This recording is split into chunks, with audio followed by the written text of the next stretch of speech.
ज्यांनी भागवत धर्माची पताका पंजाबातल्या घुमाणपर्यंत नेऊन पोहोचवली, ज्यांनी वारकरी कीर्तन परंपरा नावाची कीर्तनाची एक महत्वपूर्ण परंपरा सुरू केली, नव्हे नव्हे ज्यांनी मंदिरातलं कीर्तन मंदिराच्या बाहेर काढून वाळवंटापर्यंत आणलं, एक महत्वाची गोष्ट ज्यांनी मराठी भाषेमध्ये अभंग नावाचा काव्य प्रकार सुरू केला, नव्हे नव्हे गुरु ग्रंथ साहिब नावाच्या शीख धर्मीयांच्या शीख ग्रंथामध्ये ज्यांची आजही 61 पदे आढळतात, ज्या कालखंडामध्ये अस्पृश्य लोकांना स्पृश्य लोकांच्या स्मशानात सुद्धा जागा नव्हती, त्या काळामध्ये अस्पृश्य समजल्या जाणाऱ्या चोखोबांच्या अस्थी ज्यांनी थेट विठ्ठल मंदिराच्या समोर आणून त्यांना जागा दिली, त्या संत शिरोमणी प्रेम शिरोमणी नामदेवरायांचा 4 चरणांचा संतपर प्रकरणातला आणि माऊली ज्ञानोबारायांसोबत तीर्थयात्रा करून आल्यानंतरचा हा अभंग असून,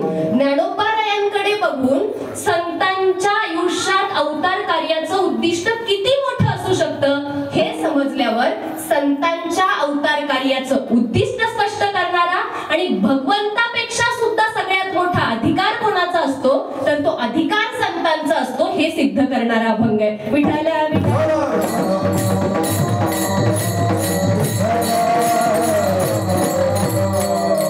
वारकरी संप्रदायाच्या दंडकाप्रमाणे अल्पसा परिहार द्यायचा तो असा की मांजरवाडी आणि खोडदच्या शिवेवरती श्री निर्विघ्न साई समर्थांचं हे गेली 15 वर्षांपासून इथे असलेलं मंदिर, सगळ्या साई भक्तांच्या भाविकांच्या प्रयत्नांतून आणि साईबाबांच्या आशीर्वादातून 15 वर्षांपूर्वी या ठिकाणी उभं राहिलेलं हे मंदिर, आणि या श्री साईबाबांच्या दरबारामध्ये 15व्या वर्धापन दिनाच्या निमित्ताने जमलेले आपण सगळे साई भक्त भाविक, मांजरवाडी, खोडद, जाधववाडी, नागापूर, पंचक्रोशीतले सगळे ग्रामस्थ मंडळी, आणि या 15व्या वर्धापन दिनाच्या निमित्ताने आयोजित अखंड हरिनाम सप्ताहातील 3.5 दिवसाच्या या सप्ताहातील दुसऱ्या दिवसाची सेवा माझ्यासारख्या अल्पज्ञानी पामराच्या वाट्याला. परिहारामध्ये फार वेळ घालवत नाही. अभंग नामदेवरायांचा आहे आणि या अभंगामध्ये प्रेममूर्ती श्री नामदेवरायांनी संतांच्या अवतार कार्याचं उद्दिष्ट स्पष्ट केले. नुसतं उद्दिष्ट स्पष्ट नाही केलं तर संतांच्या अवतार कार्यासोबत त्यांचा अधिकार नेमका किती मोठा होता हे स्पष्ट केले. आता सुरुवातीलाच तुम्हाला सांगते, संतांचा अधिकार किती मोठा होता हे नामदेवरायांनी सांगण्याच्या आधी नामदेवरायांचा स्वतःचा अधिकार किती मोठा होता. नाचू कीर्तनाचे रंगी ज्ञानदीपक लावू जगी, ते जर कीर्तन रंगी नाचायला लागले तर ज्ञानदीप लावण्याची, जगामध्ये ज्ञानदीप उजळण्याची त्यांची हिंमत होती. नव्हे नव्हे नामदेव कीर्तन करी पुढे नाचे पांडुरंग. अहो जनाबाई तर इतकं सुंदर वर्णन करतात, त्या म्हणतात नामदेवरायांना काहीच लागत नाही. सुंबाचा करदोडा, रट्ट्याची लंगोटी, नामा वाळवंटी कथा करी. पण त्या परिस्थितीत सुद्धा ब्रह्मादिक देव पाहती येऊनी, काय पाहतात आणि नाचती गरजती जय जयकार. ते आनंदाने जय जयकार करतात, आनंदाने नाचतात, डुलतात. का बरं? कारण नामदेवराय कीर्तन करतात. म्हणजे स्वतःचा नामदेवरायांचा अधिकार इतका मोठा आहे की स्वतःचा अधिकार मोठा असताना संत परंपरेमध्ये, वारकरी संत परंपरेत प्रचंड मोठं स्थान असताना सुद्धा नामदेवरायांनी स्वतःचा अधिकार बाजूला ठेवला. नुसतं बाजूला ठेवला नाही बरं, स्वतःचा अधिकार बाजूला ठेवून बाकी संतांच्या अवतार कार्याचं उद्दिष्ट त्यांनी या अभंगाच्या माध्यमातून प्रस्तुत केलं. विठ्ठला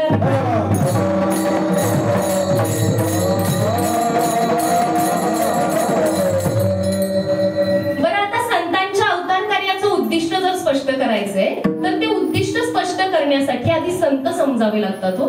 आणि तुम्हाला सांगू का, संत समजण्यासाठी संतच असावं लागतं. आपल्यासारख्या सामान्य माणसाचं ते काम नाही आणि भगवंताचं तर त्याहूनही काम नाही. भगवंतालाही संत समजून घेण्यासाठी संतांजवळ यावं लागतं, तेव्हा संत समजतात. आपल्याला संत समजून घ्यायचे असतील, संतांजवळ जावं लागतं, तेव्हा कुठे आपल्याला संत समजतात. म्हणजे संतांच्या अवतार कार्याचं उद्दिष्ट नामदेवरायांना शोधून काढायचं होतं. बरं, ते शोधताना सुद्धा ज्ञानोबारायांची मूर्ती डोळ्यासमोर आहे बरं. ज्ञानोबारायांसोबत तीर्थयात्रा करून आल्यानंतरचा हा अभंग आणि ती मूर्ती डोळ्यासमोर ठेवून मग ते संतांच्या अवतार कार्याचं उद्दिष्ट जेव्हा लिहितात तेव्हा संतांनी नेमका जन्म कशासाठी घेतला हे नामदेवरायांना अगदी व्यवस्थित माहिती आहे. थोडं सोपं सांगू. प्राचीन कालखंडामध्ये जा आणि महाभारताच्या कालखंडामध्ये भगवान श्रीकृष्णांना संतांच्या जन्माचं उद्दिष्ट विचारा. भगवान श्रीकृष्ण आपल्याला उत्तर देतील. अद्वेष्टा सर्वभूतानां मैत्र करुण एव च निर्ममो निरहंकार समदुःख सुख क्षमी. जो या संपूर्ण भूतलावरती दुसऱ्यांच्या सुखदुःखामध्ये मदतीसाठी जगाच्या उद्धारासाठी जन्माला आलेला असतो त्याला म्हणायचं साधू. थोडंसं पुढे या आणि प्राचीन काळातल्या ऋषी मुनींना सुद्धा प्रश्न करा. त्यांचंही हेच उत्तर असेल. तमसो मा ज्योतिर्गमय म्हणजे काय? अंधकार नष्ट होऊ देत, अज्ञान जाऊ देत आणि ज्ञानाचा प्रकाश पडू देत. अजून थोडंसं पुढे या आणि गौतम बुद्धांच्या कालखंडामध्ये गौतम बुद्धांना प्रश्न करा की बाबा तुमच्या जन्माचं उद्दिष्ट काय? धर्म वेगळा असू द्यात, संस्कृती वेगळी असू द्यात, पण ते सुद्धा हेच उत्तर देतील. अत्तदीपभव म्हणजे काय? अज्ञानाचा अंधकार नष्ट होऊ दे, ज्ञानाचा प्रकाश पडण्यासाठी तुझ्या आतला दीप उजळू दे. अजून थोडंसं पुढे या आणि ज्यांच्याकडे बघून नामदेवरायांना हा अभंग स्फुरला त्या विश्वमाऊली ज्ञानोबारायांना प्रश्न विचारा बरं. ज्ञानोबाराय तुमच्या जन्माचं उद्दिष्ट काय? ज्ञानोबाराय सुद्धा आपल्या पसायदानाच्या माध्यमातून उत्तर देतील. दुरितांचे तिमिर जाओ किंवा जे खळांची व्यंकटी सांडो. काय होऊ दे? दुरितांचं तिमिर जाऊ देत, खल लोकांची खल प्रवृत्ती जाऊ दे आणि उरू देत तो जगाच्या कल्याणासाठी कामी येणारा माणूस. थोडंसं पुढे या आणि जगद्गुरु तुकोबारायांना प्रश्न करा की तुकोबाराय तुमच्या जन्माचं उद्दिष्ट काय? 350 वर्षांपूर्वीचे तुकोबाराय सुद्धा आपल्याला हेच उत्तर देतील.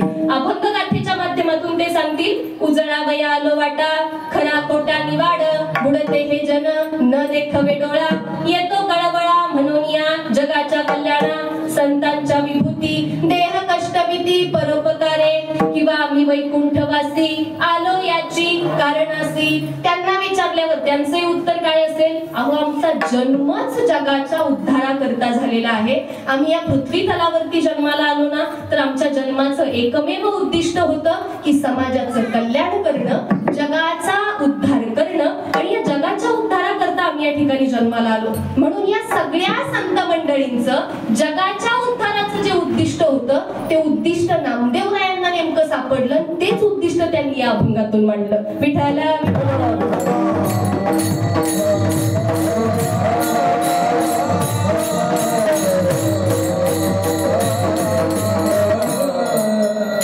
बरं आता त्यांनी संतांचं अवतार कार्य नाही सांगितलं.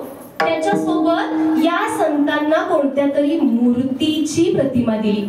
संतांना ब्रह्माची मूर्ती म्हटलं. मूर्ती म्हणजे काय? मूर्ती म्हणजे आकार, मूर्ती म्हणजे स्वरूप. मग एखादा आकार असेल, एखादा स्वरूप असेल तर त्या आकाराचा त्या स्वरूपाचा काहीतरी ठराविक गुणधर्म असतो. उदाहरण सांगू का? गुळाला तुम्ही वेड्याच्या तोंडात घातलं काय आणि शहाण्याच्या तोंडात घातलं काय? तो कडू लागतो का? कसा लागतो? गोड लागतो ना. माऊली ज्ञानोबाराय म्हणतात गुळ नेनता तोंडी घातला तेची गोडी. काय करतो गुळ? नेन त्याच्या तोंडात घातला तरी तो काय देतो? गोडीच देतो. आणि पुढं माऊली ज्ञानोबाराय म्हणतात आगी मानुनी राखुंडी चेपिला पोळी. जर तुम्ही अग्नी समजून एखाद्या राखेच्या याच्यावरती पाय दिला, तिथे जर अग्नी प्रज्वलित असेल तर काय होईल? अग्नीचा गुणधर्म काय? अग्नीचं स्वरूप काय? प्रकार काय? ते पोळणारच. गुळ वेड्याच्या तोंडात घातला तरी गोडच लागणार. अग्नी कितीही शहाण्या माणसाच्या पायाजवळ आला तरी सुद्धा तो पोळणारच. माऊली ज्ञानोबाराय सांगतात. मग मला सांगा, जर आगीचं स्वरूप पोळणं आहे, गुळाचं स्वरूप गोडी आहे, तर संतांचं स्वरूप काय आहे? ब्रह्माची मूर्ती. हे सगळे संत ब्रह्मस्वरूप म्हणून जन्माला आले. बरं ते थोडे थिडके नाही. बरं साखर कशी असते? गोड असते ना. गोडी साखरेचे ठाई. ठीक आहे, साखर गोड असते हे आपल्याला माहितीये. पण मी जर विचारलं की बाबा चौकोनी साखरेचा दाना घेतला आणि तो दाना नेमका कोणत्या बाजूने गोड आहे तेवढं मला सांगाल का? येईल का सांगता? सर्वांगी साखर अवघी गोड. संतांचा गोडपणा जर काढायचा झाला, त्यांचं ब्रह्मरूपी असणं जर काढायचं झालं तर ते काढण्यासाठी ते कोणत्या बाजूने गोड आहेत हे शोधता येत नाही. कारण संत सर्वांगी ब्रह्मरूप असतात आणि सर्वांगी ब्रह्मरूप होऊन ब्रह्माची मूर्ती होऊन जन्माला आलेले हे संत मग आपल्या उभ्या आयुष्यामध्ये जगाच्या केवळ आणि केवळ उद्धाराचं काम करतात. अभंगाचं प्रथम चरण.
कारण सांगू, म्हणजे मी एकटी कीर्तनकार म्हणून इथे उभी राहिले आणि जर 2 तास गायक वादकांनी संप पुकारला, ऐकाल का 2 तास?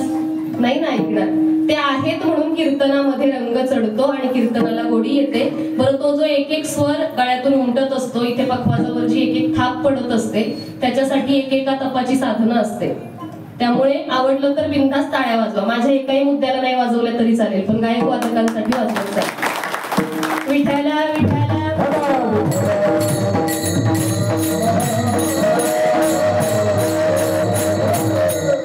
ब्रह्ममूर्ती संत जगी जन्माला आले नाही, हा जगी अवतरले उद्धरावयाले दिनजना. संतांच्या अवतार कार्याचं उद्दिष्ट पहिल्या चरणामध्ये स्पष्ट झालं. ते अवताराला कशा करता आले, तर दीन जनांचा उद्धार करण्याकरता संतांनी अवतार घेतला. पण आपण सगळी माणसं दीनजन आहोत ना, आपण साधी आहोत, भोळी आहोत, दीन आहोत, आपण कर्माने परवडलेली माणसं आहोत. मग मला सांगा, आपल्यासारख्या कर्माने परवडलेल्या माणसांचा उद्धार करण्याकरता संतांनाच का यावं लागलं? साक्षात भगवान परमात्म्याचा दरबार सगळीकडे आपल्यासाठी खुला असताना आपण सगळे साईबाबांच्या दरबारात का येऊन बसलो? संतांजवळ आलो की नाही? का बरं संतांजवळ यावं लागलं? साईबाबांकडे यायच्या ऐवजी, आपण साईबाबांना भगवान मानायच्या ऐवजी, भगवंत मानायच्या ऐवजी कुठेतरी भगवान श्री विष्णूंच्या, पांडुरंगाच्या दरबारातही डायरेक्ट जाऊन बसू शकलो असतो. पण आपण संतांमार्गे का आलो? संतांचाच दरबार त्याआधी का निवडावा लागला? 4 कारणं तुम्हाला फक्त देते. आपण माणसं दीन आहोत आणि आपण माणसं गरीब आहोत, हे तर नामदेवरायांनी स्पष्ट केलं. पण गरिबांचं या जगात कोणीच नसतं महाराज. त्यामुळे गरिबांचं कोण असेल, तर परमात्मा सुद्धा एका वेळेला गरिबांचा राहत नाही. कसं ते स्पष्ट करणारे 4 महत्वाची कारणं देते. पहिलं कारण, संतांजवळच का आपण यायचं आणि संतांनीच आपला उद्धार का केला? पहिलं महत्वाचं कारण, भगवंतही उद्धार करू शकतात, पण भगवंत आपल्यासारखे साधे सर्वसामान्य नाहीत. तुम्ही विश्वनाथ दीनरंग मी अनाथ. ते विश्वनाथ आहेत, आपण कसे आहोत? दीन आहोत, रंग आहोत, अनाथ आहोत. आपल्यासारख्या अनाथ माणसांना त्यांच्या जवळ जायला फार काही सोपं नाही, पण सोपा मार्ग कोण उपलब्ध करून देतं? संत देतात. दुसरी गोष्ट बघा, संतांकडूनच का जायचं? आता जी माणसं खूप मोठी होतात, जी माणसं विश्वनाथ असतात, त्या माणसांना सगळ्यांचं सगळं लक्षात ठेवायला वेळ असतो का? नाही ना, त्यांच्याकडे वेळ नसतो. मग आपण केलेल्या उपकाराची जाणीव त्या व्यक्तीला राहावी इतका वेळ त्या व्यक्तीकडे नसते. भगवान परमात्म्याचा दरबार प्रचंड मोठा आहे, त्यांच्याजवळ उपकाराचं स्मरण राहीलच असं नाही. समर्थासी नाही उपकार स्मरण. पुढचं महत्वाचं आहे, दिल्या आठवण वाचून या. ही आठवण करून देण्याचं काम कोण करतं? तर संत मंडळी करतात. म्हणून संतांच्याच मार्गे उद्धार लवकर होईल. तिसरं महत्वाचं कारण सांगते, भगवंताच्याही आधी संतांच्या मार्गे का जायचं? पहिलं कारण, भगवान परमात्मा थोडासा आपल्यापेक्षा मोठा आहे, त्याच्याजवळ जाणं तेवढं सोपं नाही. दुसरं कारण, त्याला उपकाराची जाणीव करून देण्याचं कामच संत मंडळी करतात. तिसरं महत्वाचं कारण, भगवान परमात्म्याच्या दरबारामध्ये आजवर न्याय झाला. जेव्हा जेव्हा परमात्म्यानं अवतार घेतला, त्या प्रत्येक वेळी त्यांनी न्यायासाठी युद्ध केलं. भगवान श्रीकृष्णांनी सुद्धा न्यायासाठी न्यायासाठी युद्ध केलं, प्रभू श्रीरामांनी सुद्धा न्यायासाठी युद्ध केलं. ही सगळी मंडळी न्यायासाठी लढली. धर्म रक्षावया अवतार घेसी आपुल्या काळीसी भक्तजना. धर्म रक्षण करण्यासाठी त्यांनी अवतार घेतला. अहो परित्राणाय साधूना विनाशायच दुष्कृता. भगवान परमात्म्याच्या दरबारात चांगल्याला थारा आहे, पण जो दुष्ट आहे, जो वाईट आहे, त्याचा विनाश केल्याशिवाय तो राहत नाही. संत मंडळींच्या दरबारात होईल का असं? मी मगाशीच सांगितलं, दुरितांचे तिमिर जाऊ किंवा जे खळांची फक्त व्यंकटी साठो खल नाही संपू देत. त्यामुळे भगवान परमात्म्याच्या दारामध्ये चांगल्याला न्याय मिळेल आणि वाईटावर कदाचित विनाश होण्याची वेळ ओढवू शकते. संतांच्या दरबारात ही परिस्थिती नाही. तुम्ही बाबांच्या दरबारात येऊन बसलाय ना, तुम्ही दीन असू द्यात, रंक असू द्यात, अडाणी असू द्यात, अनाथ असू द्यात, तुमचा उद्धार खात्रीशीर होणार. ही खात्री केवळ इथे देता येते. एक सोपं वाक्य सांगू का? बुडण्याची शक्यता असलेला माणूस, थोडं जीवाचे कान करून ऐका, बुडण्याची शक्यता असलेला माणूस तरण्याची खात्री ज्या दरबारामध्ये निर्माण होते ना, तो दरबार म्हणजे संतांचा दरबार आहे. बरं, आपण बुडण्याची शक्यता असेल ना नुसती, पण आपण 100% तरुण जाणार ही खात्री या दरबारामध्ये आल्यावर मिळते. म्हणून संतांच्या मार्गे. आणि चौथं महत्वाचं कारण सांगते, संतांनीच उद्धार का करायचा? कारण आपण माणसं, मी सुरुवातीला सांगितलं, दीन आहोत, दुबळी आहोत, आणि दुर्बळाचे कोण ऐके घालून या मन. आपण दुर्बळ आहोत तर आपलं कोण ऐकणार आहे हो मन घालून? ते ऐकण्याचं काम केवळ आणि केवळ या पृथ्वी तलावरती संत मंडळीच करतात. हे नामदेवरायांना माहिती होतं. म्हणून नामदेवरायांनी संतांच्या अवतार कार्याचं उद्दिष्ट ही जगाचा उद्धारच आहे हे स्पष्ट केलं. विठ्ठल विठ्ठल.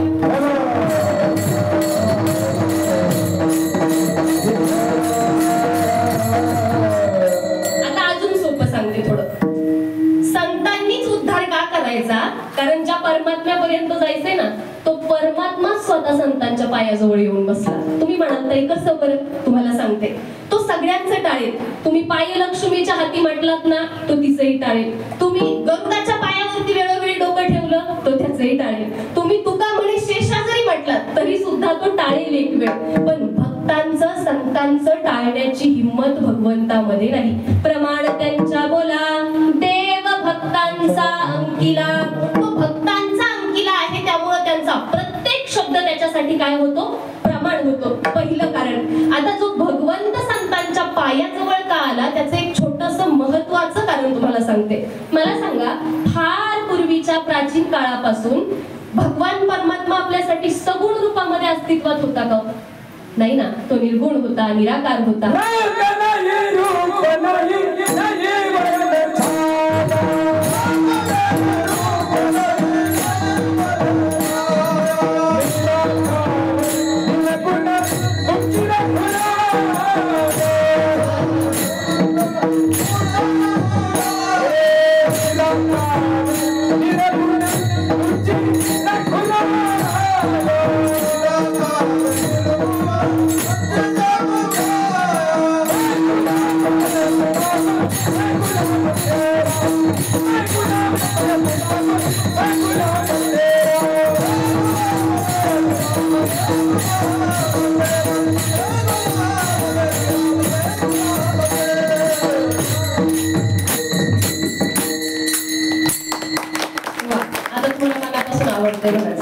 आपल्याकडे अजून टाळ्यांना जीएसटी लागलेला नाही. लागलाय का हो? नाही ना, लागणारही नाही भारतात. त्यामुळे बिनधास्त वाजवत चला.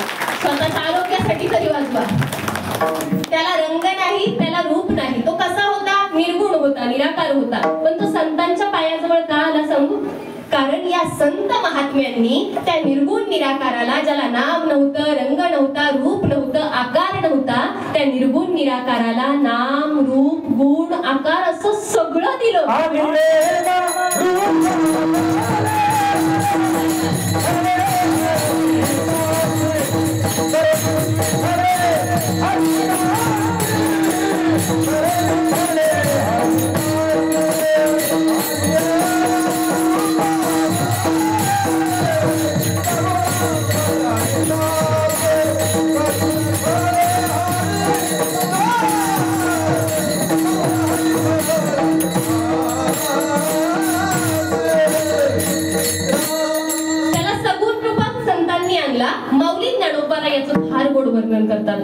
ते काय म्हणतात की या भगवान श्रीकृष्णांनी स्वतः कबूल केलं, अहो मी निर्गुण निराकार होतो, मला संतांनी सगुण साकार केलं. तया लागी मज रूपा येणे, तयाचे नी मज येथे असणे, तया लोण की जे जीवे प्राणे ऐसा पडिये. या संतांच्या कृपेने मी नावा रूपाला आलो, मला नाव मिळालं, रंग मिळाला, रूप मिळालं, मी सगुण साकार झालो, म्हणून मी संतांच्या पायाजवळ आहे. अहो तुकोबा राय तर त्याच्या पुढे स्वतःचाच अनुभव सांगतात. हा गे माझा अनुभव भक्ती भाव भाग्याचा, केला ऋणी नारायण नव्हे क्षण वेगळा.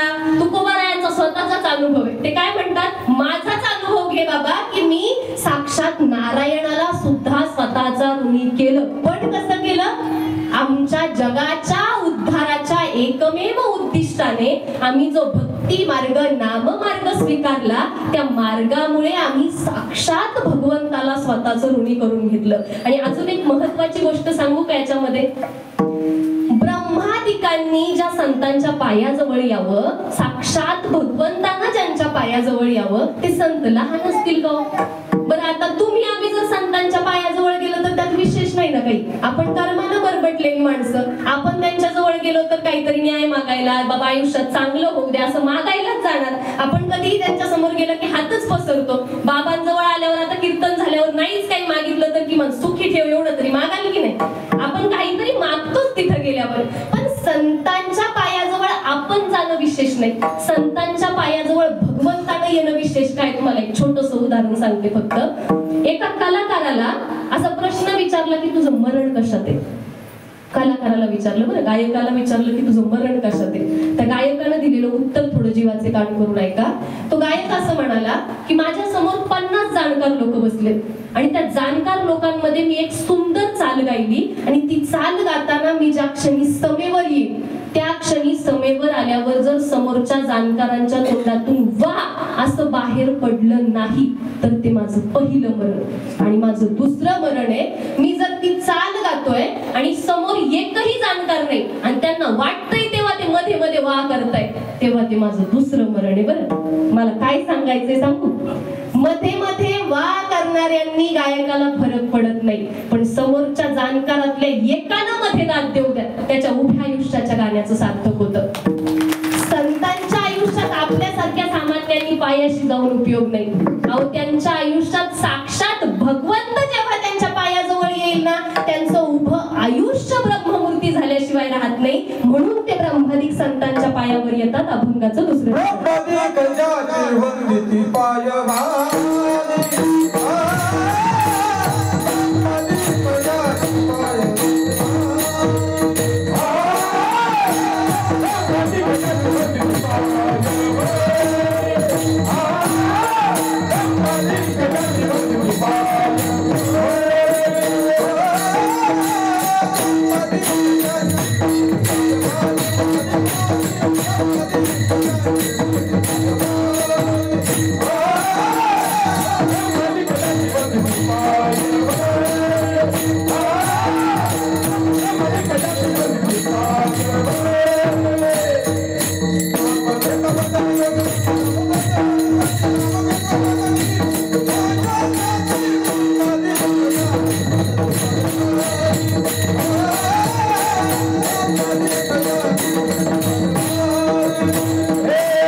भाविक आहात. बरं एक अनुभव सांगू का, बऱ्याचशा गावांमध्ये गेल्यावर सुरुवातीला म्हटलं ना, गायक वादकांनी खूप गोड गायलं की टाळ्या वाजवा. पुढचे 10 मिनिट वाजवतात, 15व्या मिनिटाला मला पुन्हा कॅसेट रिपीट करावी लागते, 20 मिनिटांनी पुन्हा तेच सांगावं लागतं. तुम्ही इतकं सुंदर लक्षात ठेवलं याचा अर्थ ते सगळं सुंदर जे चाललंय ते तुमच्या कानापर्यंत पोहोचते आणि ते तुम्हाला आवडते. विठाला विठाला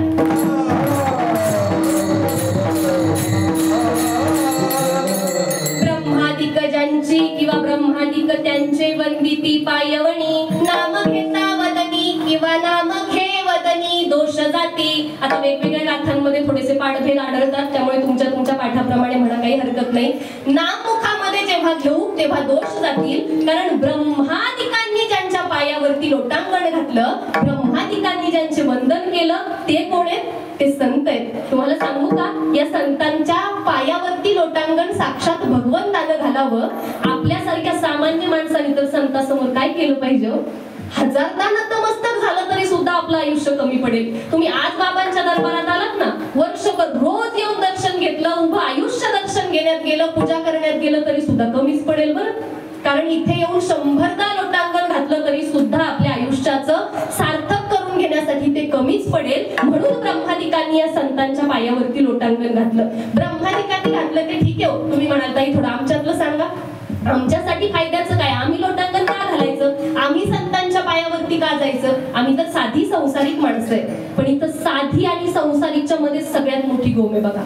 आपण माणसं साधी आहोत, आपण माणसं संसारिक आहोत, पण आपण संसारिक आहोत इथेच सगळा प्रॉब्लेम आहे. आता मी तुमच्यासारखी संसारात अजून पडलेले नाही, पण 4 भिंतींचा असतो तेवढाच फक्त संसार नाही हो. तुम्हाला एक साधासा प्रश्न विचारू का? एखाद्या तपश्चरी योगी महात्म्याने त्याच्या आयुष्यात विवाह केला नाही, त्याला मुलं बाळ नाही, संसार नाही, ठीक आहे, त्या माणसाला तुम्ही संसारिक म्हणणार नाही. पण जर त्या माणसाने लाखोंच्या देणग्या गोळा करून करोडोंचा एखादा भला मोठा मठ उभा केला, त्याला काय म्हणालो? संसारिक म्हणाल ना. याचा अर्थ आपापल्या पद्धतीने जो माणूस सगळ्या षड्रिपूंमध्ये अडकून काही ना काहीतरी जमवण्याचा प्रयत्न करतो, तो माणूस संसारामध्येच अडकलेला असतो. तर आपण सगळी माणसं संसारिक आहोत, आणि आपल्यासारख्या माणसांना संतांचा फायदा नेमका काय ते मी तुम्हाला आधी सांगणार आहे. त्याच्या आधी मला एका प्रश्नाचं उत्तर द्या बरं सगळे. तुम्ही सगळी माणसं संसार करता, संसारात सुखी आहोत का? नाहीये. मग संसार करता कशाला? करता ना. मग संसारात सुखही नाही तर करता कशाला? आणि ज्या अर्थी करता त्या अर्थी सुखी नाही असं म्हणूनही चालणार नाही. बरं, आता कीर्तन संपलं, महाप्रसाद काय असेल ते सगळं झालं, दर्शन झालं, तुम्ही एकमेकींना भेटला. ताई, तुमच्या मैत्रिणीला जर तुम्ही विचारलं की बाई कसं चाललंय ग, काय उत्तर देते तुमची मैत्रीण? बरं चाललंय म्हणते का? बरं चाललंय म्हणते ना. मग आता मी महाविद्यालयात प्राध्यापक म्हणून शिकवते म्हणून तुम्हाला सांगते, आमच्याकडे कॉलेजमध्ये शिकणाऱ्या विद्यार्थ्याला जर खूप हुशार असेल आणि खूप येत असेल शाळेत, 75% वर टक्के मिळाले तर त्याला फर्स्ट क्लास विथ डिस्टिंक्शन मिळते. म्हणजे काय? तो अभ्यासात उत्कृष्ट आहे. त्याच्यापेक्षा थोडासा खाली जो येतो, जो 60% वर आहे पण 75 क्रॉस करू शकला नाही, त्याला फर्स्ट क्लास मिळतो, पण त्याला डिस्टिंक्शन देता येत नाही. तो अभ्यासात कसा आहे? चांगला आहे. पण जो त्याच्या खूप खाली आला, खूप म्हणजे इतका खाली आला की तो 45%च्याही खाली घसरला, नव्हे जो नापास होता राहिला आणि 35% कसा बसा काठावरती पास झाला, त्याला काय म्हणतात? बरा म्हणतात. मग आपण संसारात कसे आहोत? बरे आहोत. संसारात सुख नाही असं कोणत्याच संतांनी सांगितलं नाही. तुम्ही संसार करा असं सांगितले, पण तो नेटका करा. तो संसार किती सुख आहे तर 35%चं सुख आहे ते ओळखा, आणि त्या 35%च्या सुखासाठी उभं आयुष्य जाळण्याच्या ऐवजी संतांच्या मार्गावरती चाला. म्हणून हा अभंगांचा अट्टहास. विठाला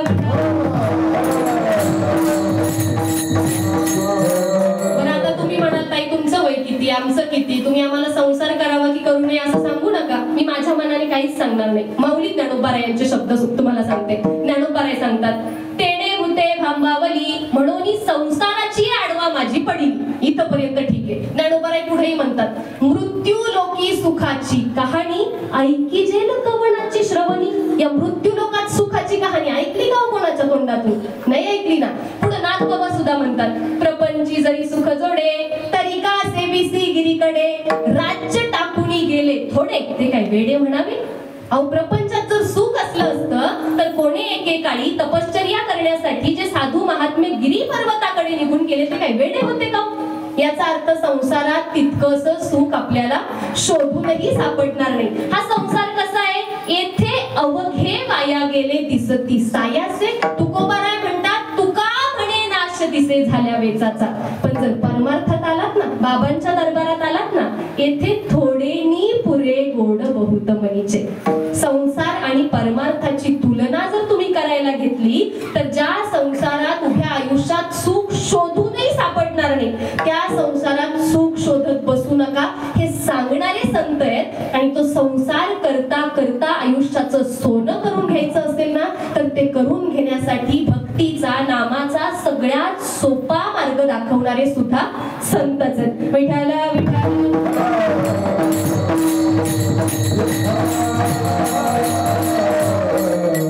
बरं, या संत मंडळींनी आपल्याला आपल्या आयुष्याचा उद्धार करण्यासाठी काही ठराविक गोष्टी सांगितल्या.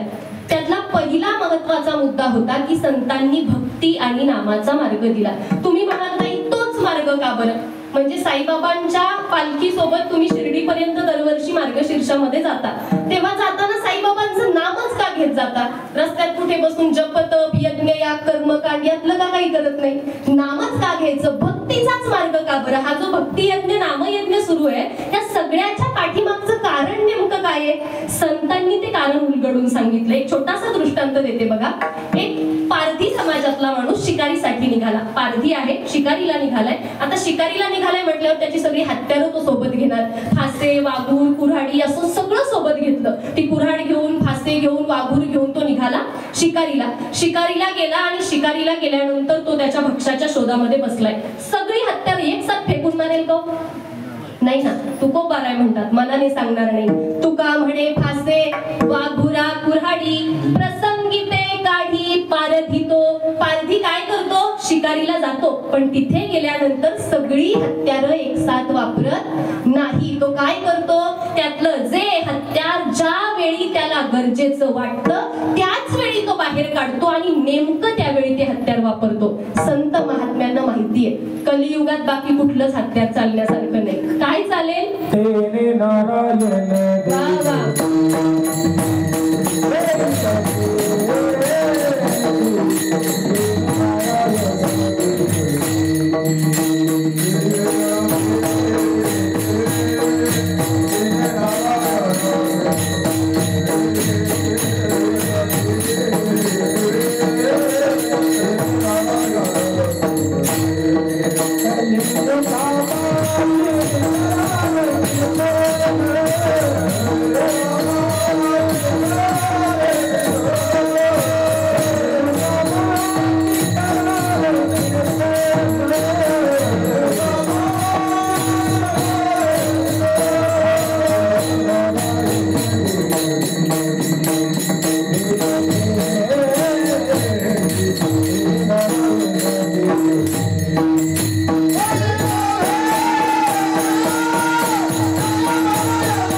पाय दुखत असतील तर विसरून जातं.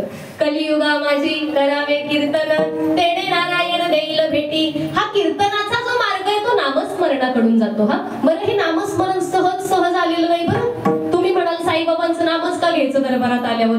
इथे आल्यावर आम्ही नुसती पूजा केली तर चालणार नाही का? नामच घ्यावं लागेल, कारण त्याच्यासाठी प्रचंड मोठे कष्ट आहेत. तुम्हाला सांगते, संत एकांती बैसले, संत एकांती बैसले, सर्वही सिद्धांत शोधिले, सर्वही सिद्धांत शोधिले, ज्ञानदृष्टी अवलोकिले, ज्ञानदृष्टी अवलोकिले, सार काढिले निवडोनी, सार काढिले निवडोनी, ते हे विठोबाचे नाम, ते हे विठोबाचे नाम.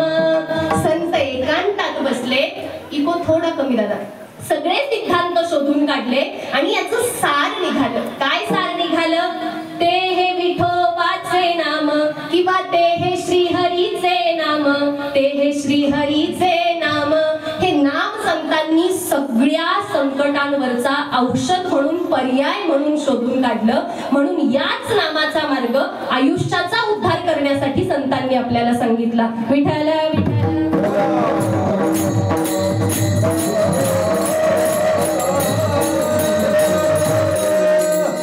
अजून थोडं पुढचं सांगू. संत सावता महाराज नावाचे एक फार मोठे संत होऊन गेले. ऐकलंय ना? त्या सावता महाराजांनी या नामाच्या बळावर कोणती हिंमत दाखवली सांगू? ते म्हणतात की अहो, या नामाच्या बळावर आम्ही कळी काळाच्या मस्तकावर पाय देऊन उभं राहण्याची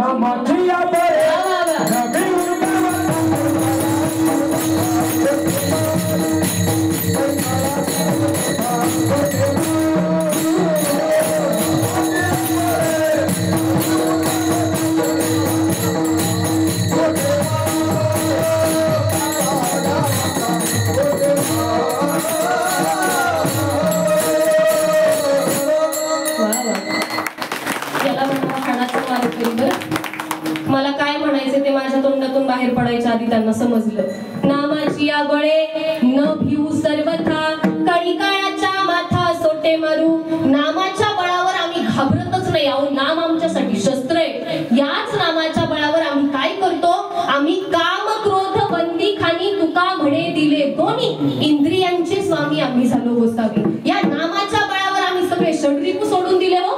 या नामाच्या बळावर आम्ही भगवंताच्या चरणापर्यंत आलो आणि याच भक्तीच्या मार्गाने, याच नामाच्या मार्गाने आम्ही भगवंताची प्राप्ती करून देण्यासाठी आणि जीवांचा उद्धार करून देण्यासाठी सुद्धा तयार झालो. पिटू भक्तीचा डांगोरा काळी काळासी दरारा. या नामाच्या मार्गाने काय काय होईल, प्रचंड गोष्टी साध्य होतील हे संतांना माहिती आहे. म्हणून आपल्यासारख्या संसारिक माणसांना, रोजच्या दुःखामध्ये, रोजच्या अडचणीमध्ये असलेल्या माणसांना जर उद्धाराच्या दिशेने घेऊन जायचं असेल आणि संसार रूपी भवसागरातून तरून पैल तीराला परमात्म्यापर्यंत पोहोचवायचं असेल तर त्यासाठीचा मधला एकमेव दुवा म्हणजे संत आहेत. विठ्ठल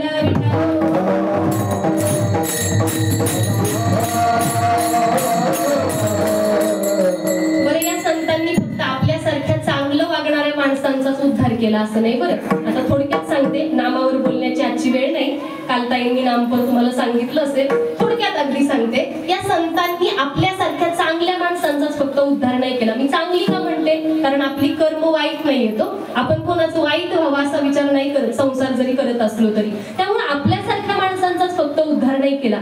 या जगात जन्माला आलेला माणूस पापी असू द्यात, चांगला असू द्यात, वाईट असू द्यात, त्या प्रत्येकाचा उद्धार करण्याची हिंमत संतांमध्ये. 2-3 छोटी उदाहरणे देते. पांडव कुळामध्ये दोष होता असं सांगितलं जातं. पांडव कुळासी पाहता दोष. पण या पांडवांनी जे न्यायासाठी केलेलं युद्ध होतं, ते युद्ध भगवान श्रीकृष्णांना धरून केलं, त्यांचं नामस्मरण केलं. म्हणून त्या नामाने काय साध्य झालं, त्या नामाने पांडव प्रताप सारखा महान ग्रंथ झाला, ज्या ग्रंथाची आपण आज पूजा करतो. बाकीचं कशाला, तुमच्या पाठातलं प्रमाण. द्वारकेचा राणा आजही पांडवा घरीच, तो दुसरीकडे जात नाही. थोडस पुढे चला. ज्या पंढरपुरामध्ये पायवारीला गेल्यानंतर सज्जन कसाई महाराजांचं नाव, त्या बाबांचं नाव घेतलं जातं. त्या बाबांनी आपल्या आयुष्यामध्ये परंपरागत सुरू असलेला मांस विक्रीचा व्यवसाय केला. आपल्या सगळ्यांना माहिती आहे. आता वारकरी संप्रदायात असू द्या किंवा भगवंताच्या कुठल्याही दरबारात, साईबाबांच्या जरी दरबारात येऊन बसलात, मांसाहार पवित्र मानला जाईल का? नाही ना मानला जाणार. पण तरी सुद्धा या बाबांना सकाळी सकाळी उठावं, भगवंताच्या दरबारात जावं, त्याच्या चरणांवरती मस्तक ठेवावं, हात जोडावेत आणि त्याला म्हणावं की बाबा रे, माझा व्यवसाय दिवसभर चांगला चालू दे बरं का. आणि भगवंताने सुद्धा त्याच्या जवळ येऊन सज्जन कसाया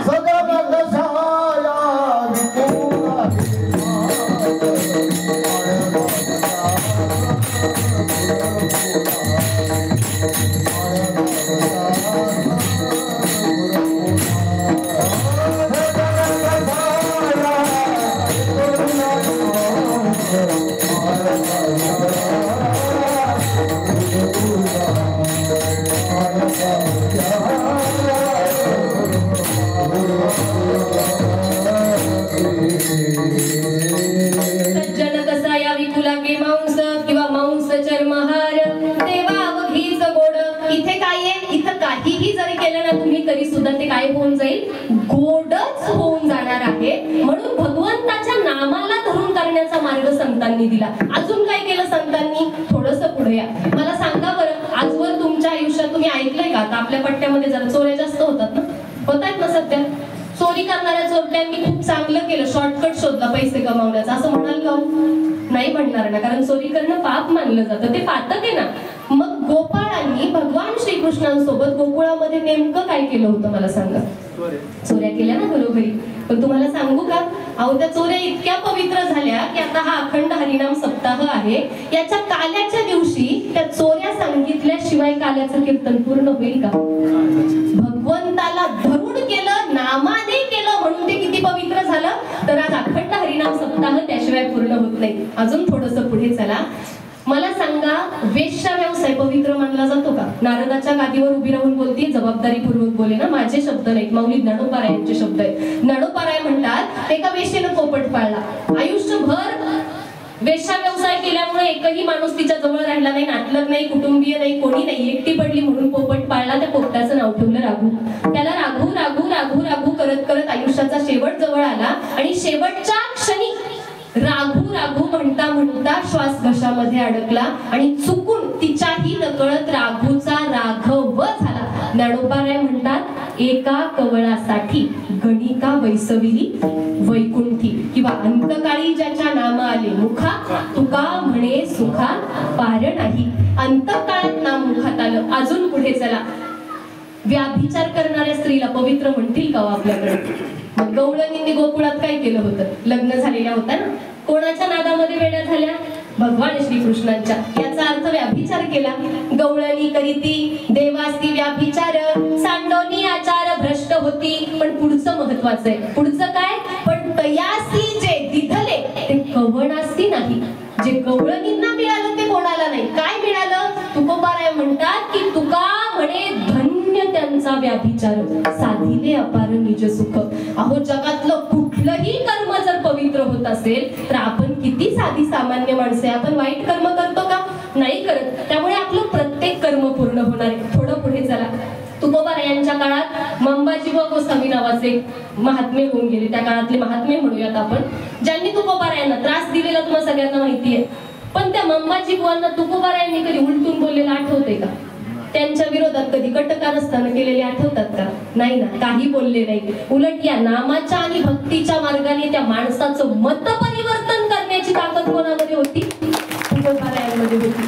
अजून थोडंसं पुढे चला, दुराचारी माणूस चांगला केला. कोणी केला? संतांनी केला. विषयी माणसाला चांगलं करणं सोपं नाही ना महाराज. सध्या तर या विषयाच्या नावामध्ये 21व्या शतकात किती किती काय काय अत्याचार होतात आपण सगळे बघतोय. विषयी माणसाला चांगलं करणं सोपं आहे का? एकदा काय झालं, तुकोबारायांची परीक्षा बघायला म्हणून एका स्त्रीला तुकोबारायांकडे पाठवण्यात आलं. पण त्या स्त्रीला सुद्धा दुरून अंतरावरूनच तुकोबाराय हात जोडून काय म्हणतात? जाईव तू माते नगरी सायास आम्ही विष्णुदास तैसे नो, किंवा परावीरा नारी रखुमाई समान. त्या विषयाच्या लालसेनं तुकोबांजवळ पाठवलेल्या स्त्रीला सुद्धा रखुमाई समान बघणारे तुकोबाराय होते. कारण विषय तो त्यांचा झाला नारायण, त्यांचा विषयच नारायण होऊन गेलेला होता. त्यामुळे त्यांनी विषयी माणसाला सुद्धा दाद दिली नाही, उलट त्या स्त्रीचं मत परिवर्तन केलं. दुराचारी माणूस बदलवला, दुराचारी माणसासोबत विषयी बदलला आणि विषयासोबत प्रचंड कमाईच्या आणि धनसंचय करण्याच्या लोभाने लालसेने आपल्यासारखे ग्रासलेले सगळे आसक्त माणसं सुद्धा बदलण्याची ताकद फक्त संत चरणाजवळ आहे. अभंगाचं 3रं चरण.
आसक्त संत कृपे त्वरित उद्धरती. विषयी असू द्यात, आसक्त असू द्यात, दुराचारी असू द्यात, ही सगळी माणसं कोणाच्या जवळ आल्यावर उद्धरतात? संतांच्या जवळ आल्यावर. नुसती उद्धरत नाहीत. काय होतं?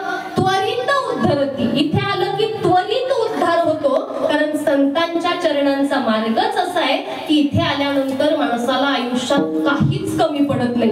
म्हणजे मी बारामतीला जेव्हा नोकरीसाठी होते, आता 2 महिन्यापूर्वी इकडे आले पुन्हा, पण बारामतीला असताना एका ठिकाणी कीर्तनाला गेल्यावर मला एक कुटुंब तिथं असं भेटलं की त्या कुटुंबातल्या ताई कीर्तन संपल्यावर माझ्या जवळ आल्या. जसं तुम्ही साईबाबांच्या दरबारात बसल्याल तशाच त्या साईबाबांच्या प्रचंड मोठ्या भक्त, त्यांचं संपूर्ण कुटुंब बाबांचं फार मोठं भक्त माझ्या जवळ आल्या. मला म्हणाल्या, ताई, वर्षभरापूर्वी माझ्या घरामध्ये माझा नवरा पॅरालिसिस होऊन पडला होता.